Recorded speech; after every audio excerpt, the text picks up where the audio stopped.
Okay. Right. Good evening, everybody. We have our second Motzei Shabbos conversation, third actually, in a way. This is a very fascinating one. Very excited about it because we have, focusing on you now, Edward, as well. We have this book, which if you I'm in the little corner over here. I don't know what you've done, Edward, but we're back on you. You're right. It's okay. That's okay. All right.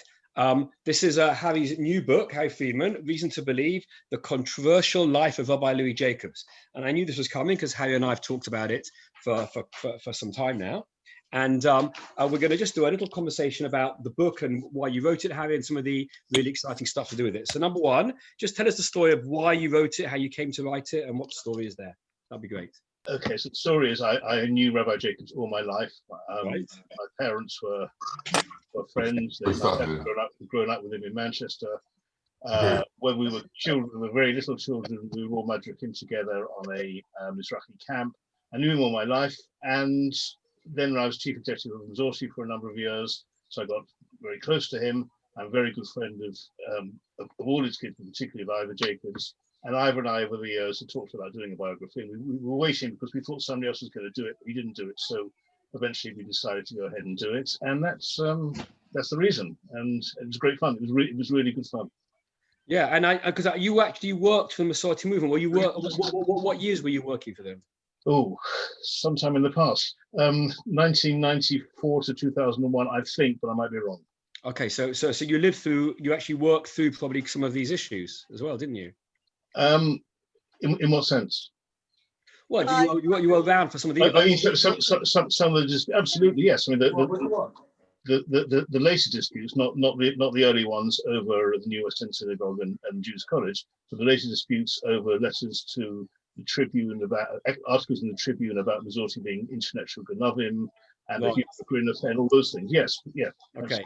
Yeah. So again, we're going to assume people know a lot about the stories. You're talking about a kind of second controversy that happened after the Chief Rabbi Sachs came in. But why have you called it? The key word is controversial. Why have you called it the controversial life of? Because the controversial sells books. It's very simple. It was a controversial life, because he didn't mean to. He didn't set out to start a controversy. The controversy raised around him, and it turned out. I don't think if you asked him, he would say my life has been controversial, but he would certainly say there has been controversy in my life. Right.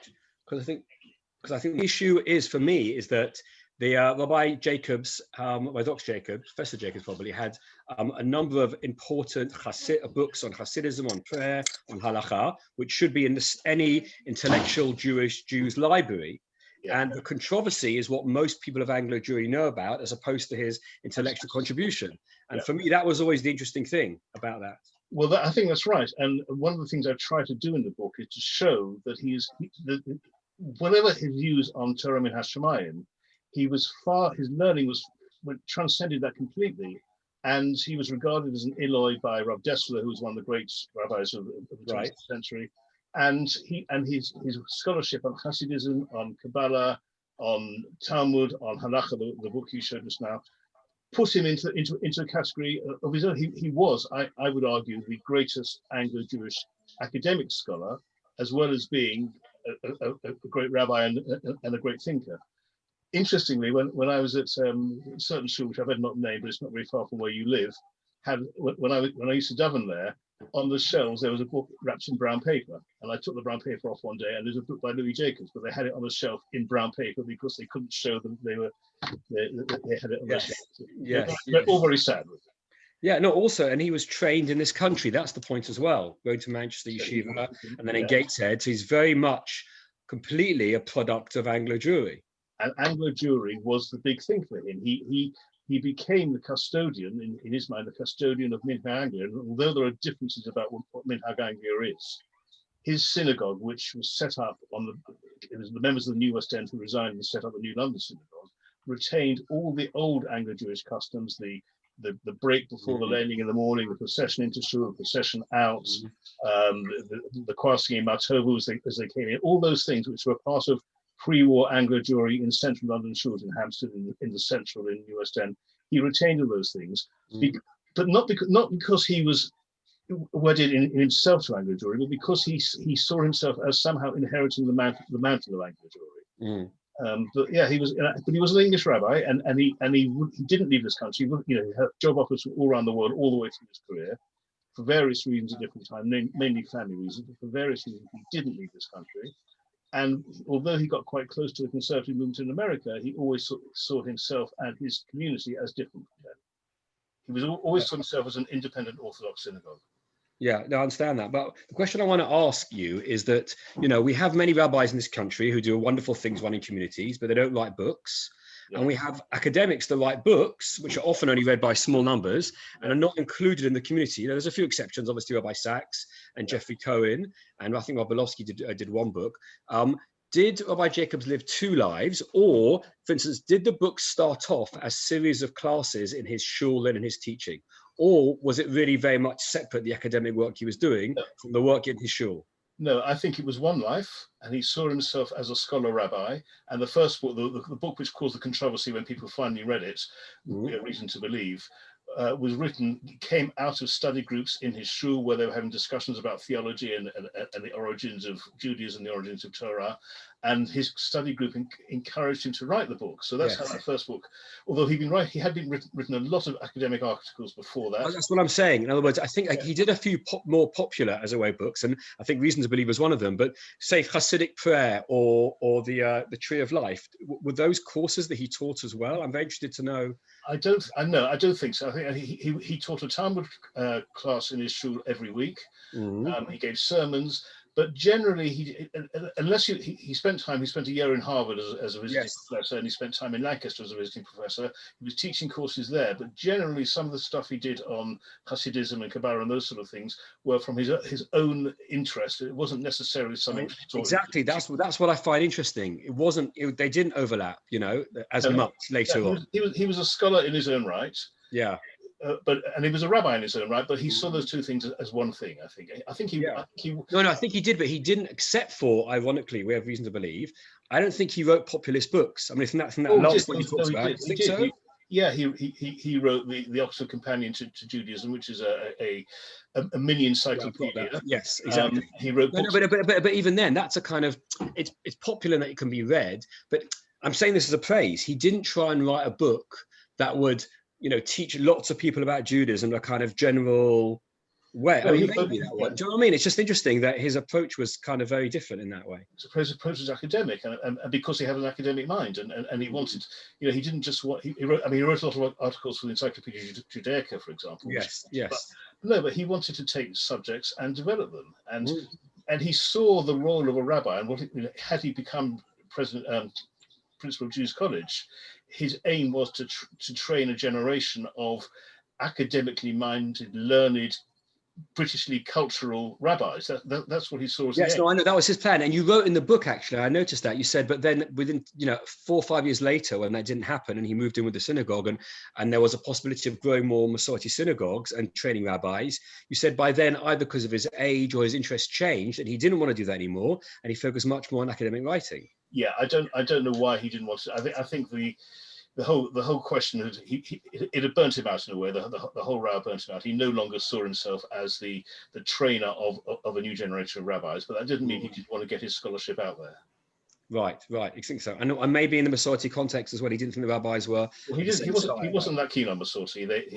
He was asked to front. Masorti was founded based on the principles of Masorti were his teachings, but he didn't try and set up a meeting. There's an interesting correspondence in the New London magazine when it started, where he's saying, and there's a phrase he used all the way through his career: we are a mood, not a movement. He always saw himself as independent Orthodox. He didn't really want Masorti, but at the same time, because Masorti was created around him, he was not going to oppose it, and he defended it bitterly when there were difficult times. Exactly. You've got a wonderful interview by Jonathan Wittenberg, who tried to explain some of the different issues in the book. Exactly. And in a way, I think the book, is going to challenge both the United Synagogue traditional Orthodox.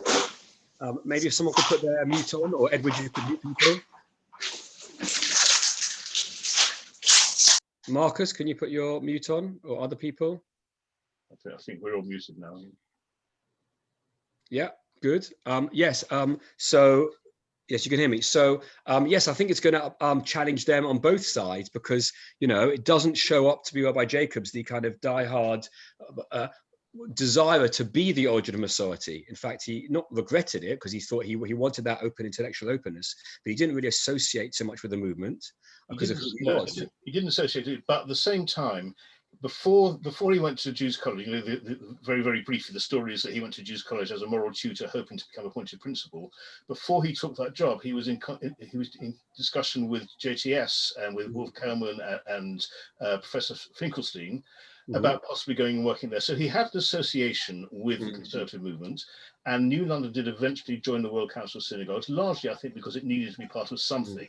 Yeah. And then he became the 1,000th member of the Conservative Rabbinical Assembly. So there was a connection, but he didn't want. There was a connection, but I mean, in those days, JTS was. I mean, Chief Rabbi Hertz trained at JTS. Absolutely, yeah. JTS was much more. JTS, right-wing conservatives then had a huge overlap with left-wing Orthodoxy. Absolutely, yes. Yeah. And it was much more acceptable. Yeah, although Chief Rabbi Brody by then was already saying to Rabbi Jacobs, don't get involved with them. The split was already. Yes, yeah. So look, I don't want to do too much on the controversy because I want to do positive, but I want to do a few minutes on it. I didn't know in the book the whole situation with Rabbi Newman, the United Synagogue rabbi, who was supportive of Rabbi Jacobs and then kind of got duffed up by the United Synagogue for being supportive of him. Well, Rabbi Newman had his own problems with the United Synagogue, which David Newman will talk about. That helps us understand why he's so upset about things. But Rabbi, there are small. But by the way, just so you know, I'm not explaining everything because I want people to buy the book. Yeah, absolutely. So people are sitting there thinking, "What does it mean? What does it mean?" My answer is, buy the book. Absolutely, and while we're on the plug, if you want a signed copy, I hope Ivor will put up a link in a minute just to tell you where you're going to how to get a signed copy. But coming back to Rabbi Newman, there were a number of United Synagogue rabbis. The best known, I suppose, was Rabbi Harry Levy in Hampstead, in Dennington Park Road. But Rabbi Dr. Goldman around the corner from New London in St. John's Wood, Rabbi Lehman, who I don't know very much about, in Stamford Hill, Rabbi Newman. There were a number of them who actively supported and fought on Jacob's behalf. So it wasn't him against the world. It was half the world against the other half of the world. Yes. It was definitely the case of politics getting in the way. Now, when we emailed each other this week and I said, I wanted to ask you what stuff couldn't you put in the book or what was undergoing, you implied in your email that there was kind of underlying political issues. In other words, when Rabbi Jacobs was appointed to Jews College, the people that wanted him believed that one day the chief rabbi would come around, even though the chief rabbi was pretty clear that he wasn't like that. So implied there was something else going on underneath. Would you be comfortable? Well, this is just my theory. I've got no evidence for this. Okay. If you look at the battle between the United Synagogue and the New West End Board of Management. The New West End was old money. It was the aristocratic shul of London. It had the Rothschilds, the Mercators, the Montagues, all these people who what Chaim Berman calls the cousinhood. That was the what? The cousinhood. Do you not know that? Cousinhood. Chaim Berman's book, The Cousinhood, is a remarkable book about the old English families and how they controlled the community. And this, I think, is the moment where the cousinhood lost control, because on the other side, the United Synagogue was Isaac Wolfson. Isaac Wolfson had just bailed out the United Synagogue. He was a self-made man. He had Victor Lucas. He had other self-made men with him, and in a sense, this controversy where the United Synagogue stood up to the New West End, because the New West End were the people who, or the cousinhood of the New West End were the people who had said, if we put Jacobs into Jews College as a moral tutor, sooner or later the chief rabbi will come round, as if their wish was going to be his command by virtue of the fact of who they were. And Wolfson stood up to them. And I think this represents a point which, and the community shows this these days, where the new money, the self-made people and the new generation were taking over from the old generation of old money. That's how I read it. I'm not saying that it wasn't just. But why were the new generation not? Were they more to the right or more in? No, I don't think of the rabbis, or what was the reason?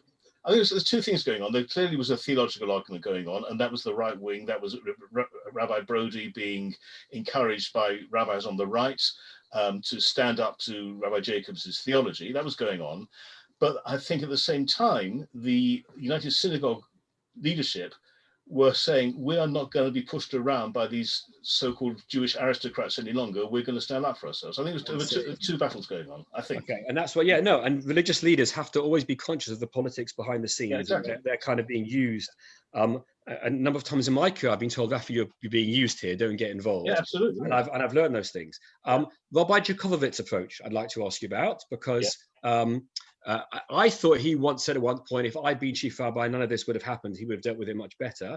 Is that true? Because I think you did get to see the letters that he wrote to Chief Rabbi Brody. Is that right? The ones that David Latchman has. I saw that. Yes. So Rabbi Jacobowicz's position is very difficult to really be clear about. I don't think he was very clear about himself.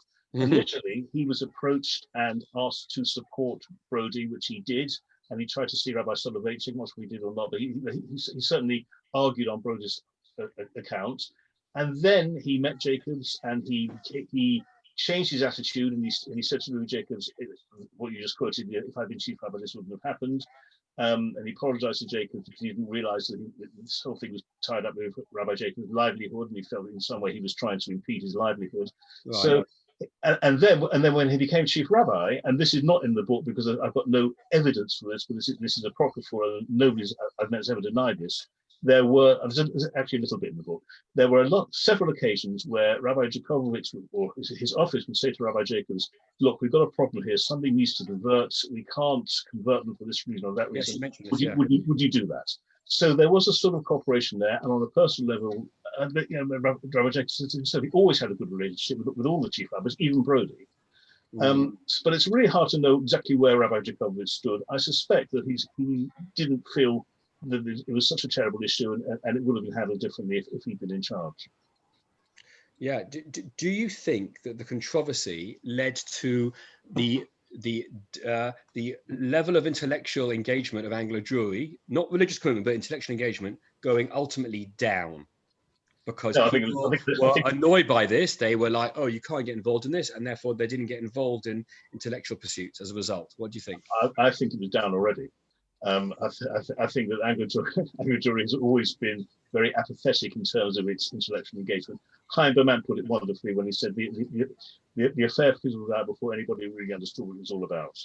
Right. I don't think Anglo Jewry was very interested. I got in trouble actually. I gave a talk a couple of weeks ago, and I said that the members of the New West End who came, the whole shul resigned apart from very few people. The people who came across from the New West End to New London came because they liked Rabbi Jacobs. They thought he was being treated badly. He was the underdog. They were supporting him on a personal level. They weren't that bothered about theology. And somebody wrote very angry and said, I was very interested in theology, but I suspect he was an exception. Yeah, no, I think you're right. And I remember talking to Shlomo Levine years later, and he said that some of the members from that shul, from Rabbi Jacob's shul, had gone over to South Hampstead. Yeah.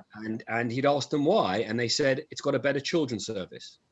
Yes. In other words, that there is a small cadre, and I'm part of it. So of course, I think the intellectual pursuit in life is important, but I know that I'm in the minority. And then most people, they want an engaging rabbi, and therefore, if the rabbi's been hurt, they want to defend him, and they want a positive community. But intellectual issues aren't as important. And if Rabbi Jacobs had made it bigger in terms of communal leadership, it might have brought more intellectual rigor or intellectual interest in Anglo Jewry. Okay, so that's rephrasing your original question.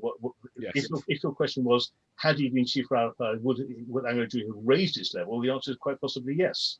But the way you put it, did the level sink because he wasn't chief rabbi? The answer is I don't think it sunk any lower. Right. No, I can see that. I don't think it's not just Anglo Jewry. American Jewry is like this as well. It's just that there are so many more Jews in America that the intellectual group are much more visible. But I think Jews around the world are not particularly academically or intellectually engaged in their Judaism. Jews today is very much a behavioural thing. Yes, no, I think it's true. But Rabbi Sachs achieved that people began to read his books, at least. And I think Rabbi Jacobs, to an extent, and again, the bigger you are, the more people read your books, I think more would have read the books as a result. But also, there were different books. Rabbi Sachs's books were aimed at the popular audience, whereas Rabbi Jacobs was aiming at specialists, the people who knew the subject. Absolutely. And what do you think Rabbi Jacobs would say about Masorti today? I'm not even going to go there. Right. Yeah, no, because it's interesting. I mean, it's evolved slowly, actually. Yeah. It's changed. I think a more interesting question is, what does Mazorti say about Rabbi Jacobs? Yeah, well, I think they're very careful. Very careful, but I think Jeremy Gordon, who I know very well because it's his shul, is also very careful. He's very respectful of Jacob's scholarship, but I think they present in a very different way now. I think Jeremy Gordon and Jonathan Wittenberg and the Chaim, the rabbis, they knew Rabbi Jacobs and respected him absolutely, but the general Mazorti congregation, just like the New West End, are not that interested in these subjects. But then nor United Synagogue congregation. It's no different. Yeah. Well, look, going forward to the next 30, 40 years, what do you want to be the memory of Rabbi Jacobs in Anglo Jewry or in general in Jewry? So I want his legacy to be a great scholar, one of the very, very few scholars who held up the flag for Anglo Jewry in the intellectual and academic world, who showed that Anglo Jewry can produce great scholars, and that what he worked on and what he taught was not just a question of biblical criticism, but all these other subjects which really fade into that, partly because of the way he delivered his sermons. Most weeks his sermons were about biblical criticism and Torah min Hashemaim, although interestingly, as far as I know, he never dissected the Torah text and tried to say this is from the D and this right. is the D. Well, for me, my understanding is his interest in Torah min Hashemaim was about his halachic process. So his belief that the halachic process is more flexible and dynamic than some other Orthodox rabbis comes from his view of Torah min Hashemaim. So he summed that up in the phrase, Judaism has a history. Right. And that if you don't have to look at Moses receiving the Torah like the winner of the FA Cup gets the FA Cup at Wembley and holds it up to the crowd. It's a process. And that process, which he saw in Torah min Hashemaim, is the same process in halacha, which is in the tree of life. I understand, but weirdly enough, actually, it doesn't.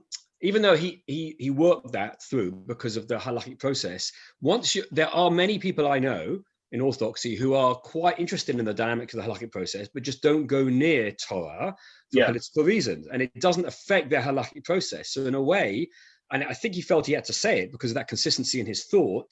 But in terms of being effective, sometimes you can just focus. It doesn't. Once you have that mindset, the halacha, there's a history which is so much recognized in the modern Orthodox world now.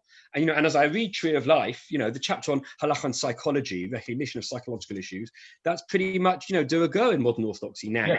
Yeah, absolutely. So the question, and this is my question for you, really, is how have things changed in modern Orthodoxy? For example, there's the website Torah.com, which is very much based on the idea that... The Torah.com, very important. Torah.com is a Chaveli, Torah, and the Torah one is set up about biblical criticism and modern reading. So how are rabbis, people like Zev Faber, for example, how are they regarded by modern Orthodoxy? Could Zev Faber get a position in the United Synagogue today? No, he couldn't, because he's dealing with Torah min Hashemaim issues. Right. But if you avoid that subject, it was well known at Jews College, you don't deal with issues to do with Torah min Hashemaim. I mean, Evelyn's pointing out that Rabbi Sachs recommended Rabbi Jacobs' articles being given to read. Evelyn, are those articles on Torah min Hashemaim though, or on halachic process? So what I mean, I think at the time and after, because it was a controversy, people discussed it. And I know, as the head of the college, I've been told, I mean, I did have Rabbi Belovsky give classes on biblical criticism using the approach of Kasuto in response to it and explaining both sides. Right. So it's not that you can't discuss it; it's that the approaches of Rabbi Jacobs are just not seen as acceptable within Orthodoxy. So then the question is, isn't this somehow intellectually dishonest? In the same way as Jacobs was accused by Rabbi Sachs of intellectual dishonesty, doesn't the argument go the other way, that if you're going to exclude an area of discourse from the curriculum, is that because you're frightened? Does it frighten you? Do you feel that if somehow... Look, for me personally, I'm not frightened by it. No. What my approach now is the powers that be decided it shouldn't be done.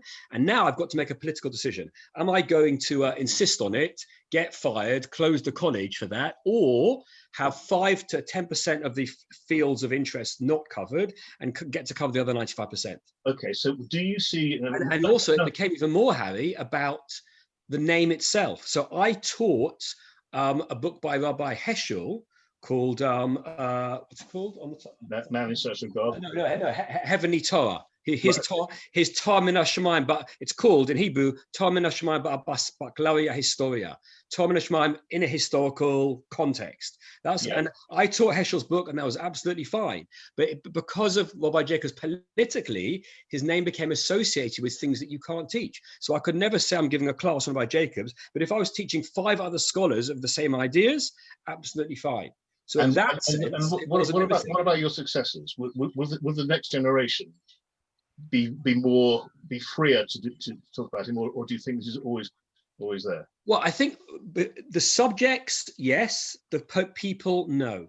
That's, in other words, political things get associated over time. Yeah. You know, interesting. Like even the name Rabbi Heschel, for instance. Okay. So I got told by one US rabbi for quoting Rabbi Heschel the whole time.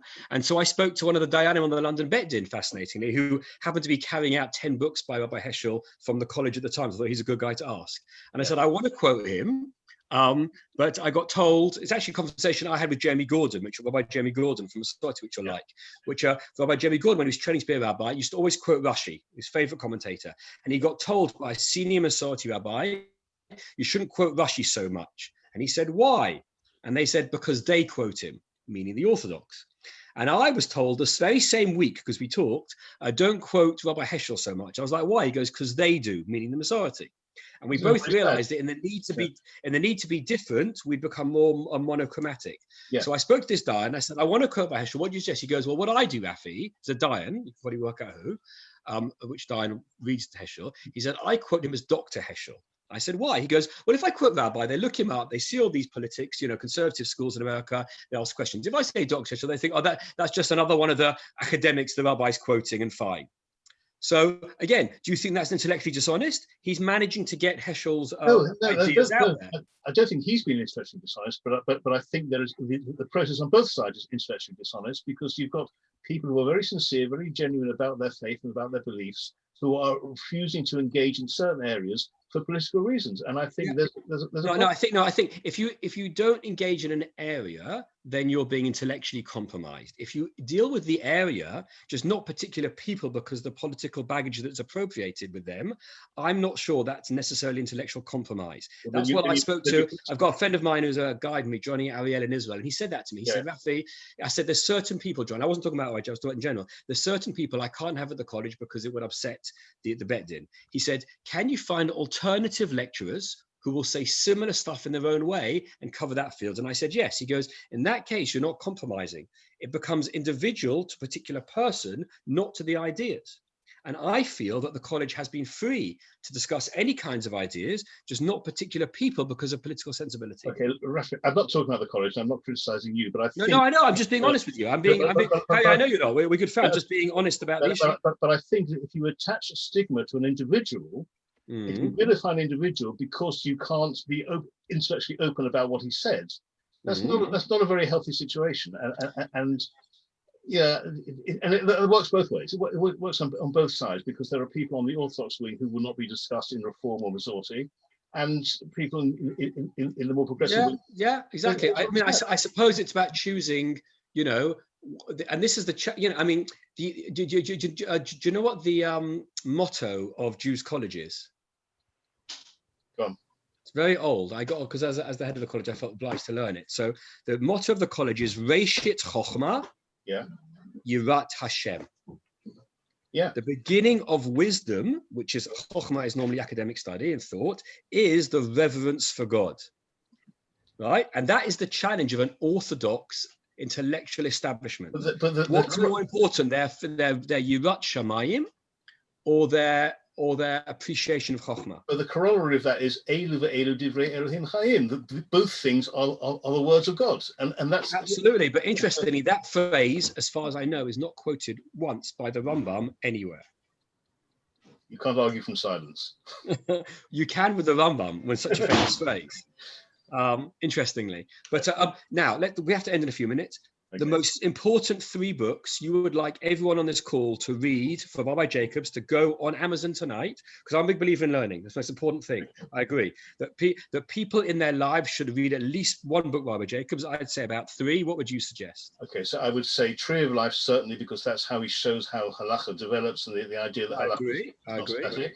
I would say God's Torah Israel. It's a very small book. It's based on 3 lectures he gave in America, which he sets up his clear ideology. And then the 3rd one really depends on your interest. It may be Hasidic prayer. It may be their heads in heaven. It may be Beyond Reasonable Doubt, although Beyond Reasonable Doubt in a sense is covered a bit by God Torah Israel. Yes. But certainly Tree of Life and God Torah Israel, I would say are the 2. I'm going to go with you, because Tree of Life is published by Littman. It's a bit more academic, but it's just sophisticated language, but it's intelligible. Absolutely. It tells you how the lucky process works, and I think it's happening today. I think God Torah Israel is a more clear book, and you're absolutely right. I think that you write in your really good book, which I really enjoyed reading. Obviously, I went straight to the Jews College chapter, but I've read the whole thing now. About it's this clearest description of his ideology, philosophy in God's Torah and Israel, those 3 subjects. And I agree with you that the other books, you then choose what interests you the most. I'll leave you with an intriguing ending, Harry. When you quote about his explanation of God Torah is when you talk about God, the quote that you use is to talk about how Rabbi Jacob saw God as a person, not human, but as a person. And that was published in 1991. I don't know if you know this, but Rabbi Sacks's book, Crisis and Covenant, which was published in 1992, which is one of my favorites, the paragraph that I always quote is where Rabbi Sacks calls God a person. Sure. And I got a shock that it's incredibly, just on this area, on terms of God, incredibly similar, their theology on this issue, which was fascinating to me. They were in contact, and Rabbi Sacks is a generation younger than Rabbi Jacobs, but he corresponded with Rabbi Jacobs.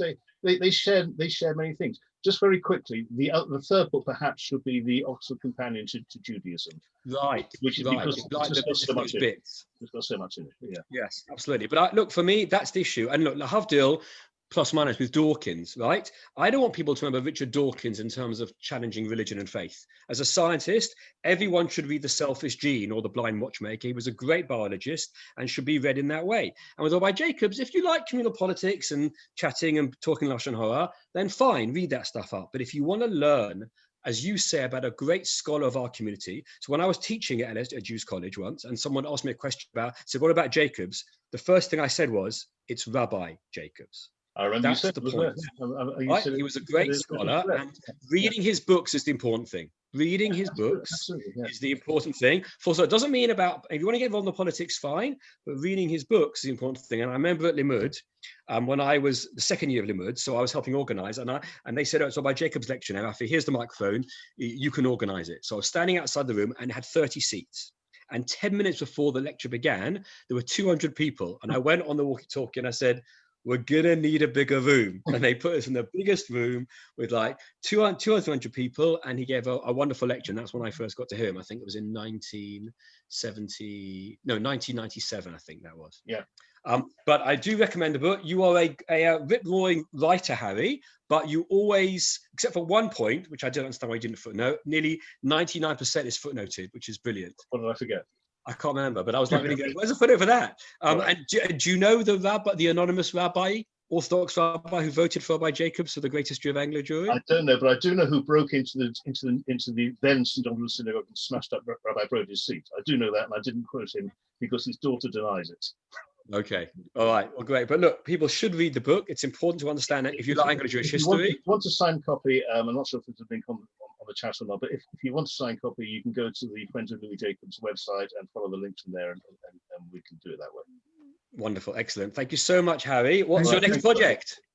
The next project is Leonard Cohen's Midrash, the Midrashim and the Agada in Leonard Cohen's music, which is excellent. And that's coming out in October. And the next one after that is Life in Britain for Jews Today. What's it like to be a Jew in Britain today? And that's a book I will talk to you about in due course. Right, look, it's exciting. You are a good writer. We're lucky to have you in our community. Our community is lucky to have you. You write interesting books that makes people want to read books. And that's good because you know how to make it light, but also you get heavy sometimes and go, oh, I'm going to explain this idea to you, and you're very clear, and I'm very appreciative. Thank you very much, Harry. Thank you, Thank you. Be well. We've put Over to Edward. We've put various links into chat to both Harry Freedman books, to books of Louis Jacobs. In addition to Raphael plugging Amazon, we have to make it clear that other websites are available.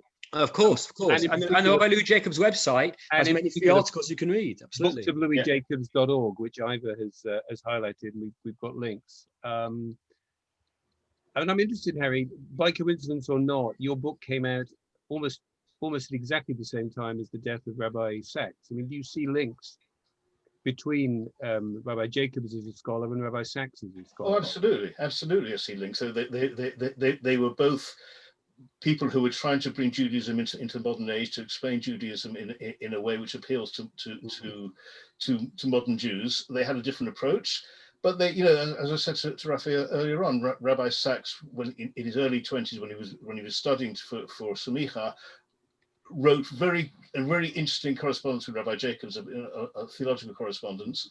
And if it hadn't been for the politics, I think they would have remained, they were always close, and Rabbi Sachs came to Rabbi Jacobs' funeral. But I think if it hadn't been for the politics, they may have even have been Yes, close. I have to go. I want to make one comment on that, which I thought you were very smart and honest in your book. What you explained was, tell me if I'm wrong about this, that Rabbi Jacobs always felt that Rabbi Sachs agreed with him, and was always surprised why he couldn't, and then answered the politics. But then you suggested maybe he was wrong, and actually Rabbi Sachs' ideology, which was in some ways more Zionist and had some Hasidic Lubavitch connections, maybe he actually just fundamentally did not agree with him, and Rabbi Jacobs was mistaken there. And I think, I'm not sure, and I think you're right, we don't know that, and I think that's an important thing. We'll have to wait for another world till we find out, won't we? Absolutely. I'm so have to run because I'm going to Bar Mitzvah, but people stay on, and thank you very much, and I'll see you all soon. Thank you. Thank you, Harry. Thank you. Thank you. Bye-bye. And if anybody has questions for Harry, a couple of points have been raised in chat, but I'm sure Harry would be happy to take. I wanted to ask a question. Go ahead. Yeah, no, and I wanted to ask, imagine if it was today's world, because as you've explained, it was so much about the politics. If it was today's world, what would have happened? Can you imagine how? That's what I was trying to ask Rafi. I really don't know. I think an awful lot of, you're talking about the controversy, yeah? I think an awful lot of it was about personalities. I think Rabbi Brody was being pushed by people to his right. I don't think personally he necessarily would have cared that much, but I think he came under a lot of pressure. And I think with different personalities, it could have been very different. And the whole thing was very sad, really. No, I agree. I was at Jews College at that time in the late 1960s. That's where I was studying. And in those days, they allowed girls. But then, after Rabbi Zimmel's retired and Rabbi Rabinovitz came, he wouldn't allow any girls to continue to study there. So at that time, I was the last girl who studied there. Really? No, shame. Harry, I had an amazing. Harry, sorry, it's Simon here. Do you see any similarity between the sort of the controversy that people like Rabbi Dweck gets when it's a shame that Rafi's not on the call now, because Rafi supports Rabbi Dweck, but Rabbi Dweck comes under the same sort of criticism or similar criticisms that Louis Jacobs came and no, I don't think so, Simon. I think Rabbi Dweck has the support of at least one London Bet Din Dayan, if not more.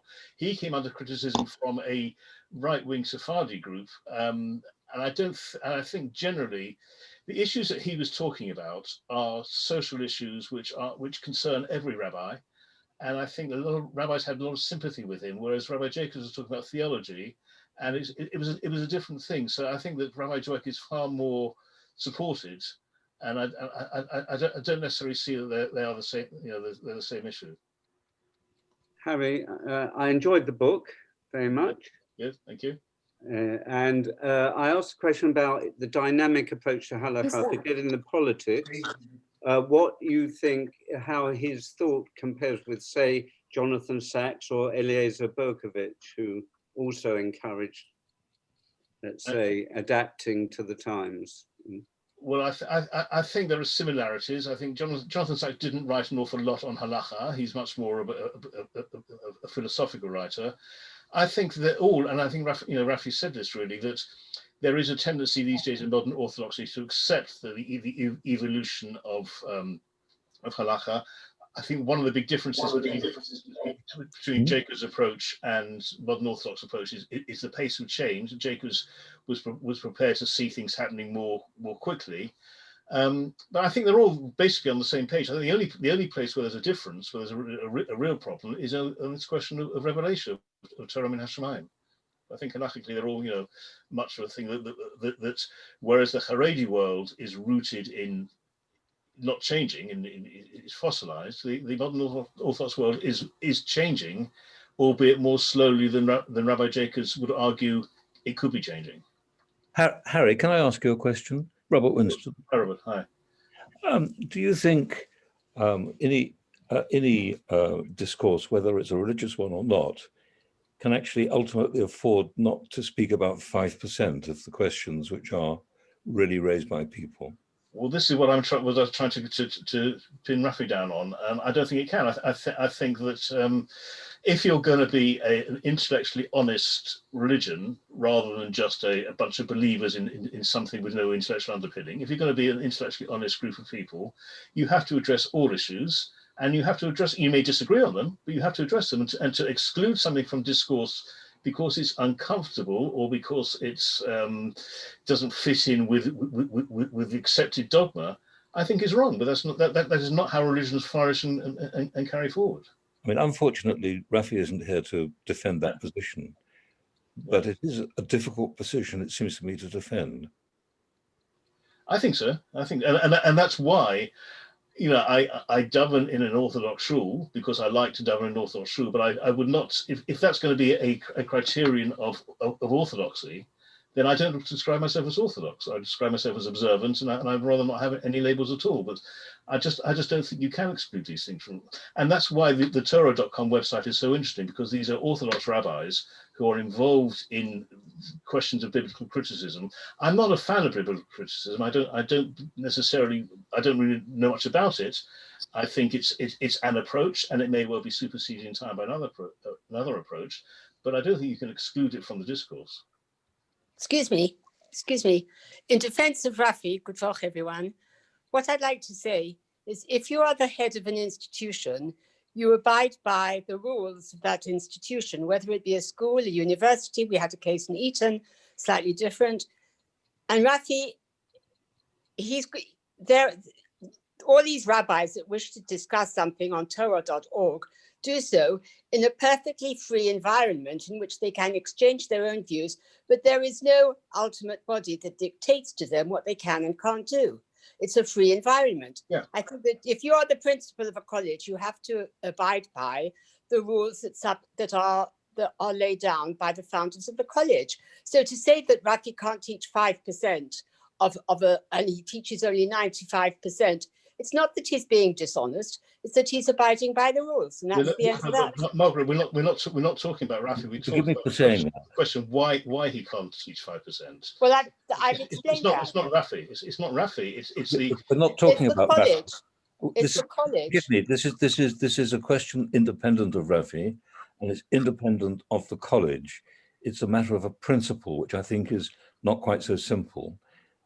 I think the question I'm asking is not an attack on Rafi at all, or indeed on the college, but I think it may be a problem with any kind of religion. If you can't question where the religion is in certain areas, that may remain a difficulty for people, and that's what I was trying to explore with Harry. I have no interest in trying to suggest that Rafi is wrong or right. That's not the point. Can I cut in? This is not directly, I don't want to talk about Rafi because I agree if you're you work for an institution and you want the institution to survive, you have to play by the rules of the game. I'd suggest that has more to do with political hierarchies and political influences than anything to do intrinsically with orthodoxy. And I wrote in the chat, and I think it's just important to record that 100 years ago, when I did the MA in Jews College in the 90s, right before Jonathan Sachs became chief rabbi, he assigned Louis Jacobs articles, discussed them openly, fully, criticized where he thought there was room for criticism. And the topic of the development or lack thereof, or how you defined the forward motion of halakha, was constantly revisited. So I suggest that it has to do with changing times and different political structures becoming more powerful than others, rather than intrinsic to orthodoxy. Because certainly the orthodoxy I grew up in the United States was much more open than it is now. And that's not that orthodoxy has changed. It's that I believe the leadership's become more fearful. And you can put that wherever you want. But I did want to say that to you, Harry, that Jonathan Sachs was not afraid of assigning it. Absolutely, I agree with you 100%. And fundamentally, what we saw with the Jacobs affair was a struggle between the right wing and the center of orthodoxy. And Jonathan Sachs, until he became chief rabbi, could have a free voice in that. Once he became chief rabbi, he was constrained by these hierarchies you're talking about. But the issue was already out in the open. And I think that Robert's point that it can't be discussed today is a very important point, because we're talking not about individuals, not talking about the college or anybody else. We're talking about orthodoxy as a system of thought, excluding a very important part of Jewish discourse from its curriculum. And I think there's something rather sad about that. I think times will change. I think they will. I think they're changing already. I think they will. Yeah, I think they're changing already. And I think the very fact that Raphael, who is open-minded and a scholar in his own right and an intellectual, has got the job that Rabbi Jacobs was not allowed, shows how much time have already. You know, I think that the man that taught Louis Jacobs in Jews College, but even before that, and could assign it as assigned reading, was a sign that there was still power. And for my part, as a student of Rabbi Jacobs, I'd say there's a whole, Rabbi Sachs rather, there's a whole generation around the world growing up that will not play by the established rules of the game. So I'm much more confident. Yeah, no, I think It's to do with people who've got doubts and they are not allowed to express them. Everybody has doubts at some point. Why are you not allowed to express them? Well, in the Orthodox world, you're not quite allowed to express everything clearly, because Rabbi Jacobs wasn't allowed to express his doubts. They were doubts. You have to know who to ask. Yes. He was pretty sure about his doubts, though. Exactly. Reading the book. And doubts for him, doubts were something worth having. You know, doubt is part of Judaism. Judaism, the whole of the Gemara is questions, it's not answers. You know, Judaism is a questioning religion, and therefore, you know, we need to question and we need to address things, even if they make us uncomfortable. And I think that was the problem. And somebody, and I think this is a bit unfair, but somebody blamed the whole Jacobs affair on the pre and post-war influx of people from Eastern Europe who came with far more rigid ideas. And I think it's a bit unfair. There is certainly something of that. That there is a, you know, there was a group of people who are now basically the Haredi world, but in those days the Haredi world wasn't that strong. The group of people who wanted to pull the United Synagogue away from its very moderate, very English, understated way of doing things, which are not very, you know, not very from at all, and wanted to pull it back into a much more observant world. And for them, Jacobs represented a United Synagogue they didn't want to see. And I think, in a sense, this is what. Yeah, that's true. I think that's why there was. Well, no, we're not muted. Yeah, but also that's happening in the world of, you know, I work in the world of education. And that's, for example, now there's just been a new law that all schools have to teach sex education. But now there are so many schools, particularly in the Haredi community, where they're absolutely refusing to do so.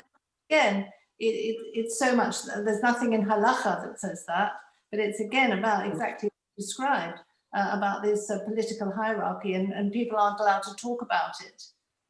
Yeah, but these are social issues, and they have to be spoken about because it affects people's lives. It's not, Torah Min Hashamayim doesn't affect anybody's life, but the social issue does, and that's why I think Rabbi Dweck was supported, because he was talking about things which matter to ordinary people, not intellectual ideas. Having an enormous effect on young people today, on those young people in that community. Yeah. Harry, thank you very much for my pleasure. Thank you for inviting me. Fascinating discussion. I haven't yet read the whole of the book, but I've read enough of it to know that I'm going to enjoy reading the rest. In common with the other books of yours that I've read, it's a thrill to have you as a member of our community. It's been a real thrill to have you in conversation with Rafi tonight. And we look forward to other Start the Weeks. Next week is a total change of pace. Our guest is Richard Quest, who many of you will know as a correspondent with CNN. He happens to be Beverly Taylor's brother, which is our connection with him, and he will be he will be in dialogue about a very, very different set of issues to those that we've been discussing tonight. So with that, I wish you all Shavua Tov, and it's been a great way to spend an hour. Thank you, Edward and Harry, thank you very much. This is the best way to spend the first hour of my Shabbat. May the rest of the week be just as interesting. Yes, and also it's really lovely. We get to see members of our community, and that's really super. Yeah. So Shavua Tov to all of you. Shavua Tov.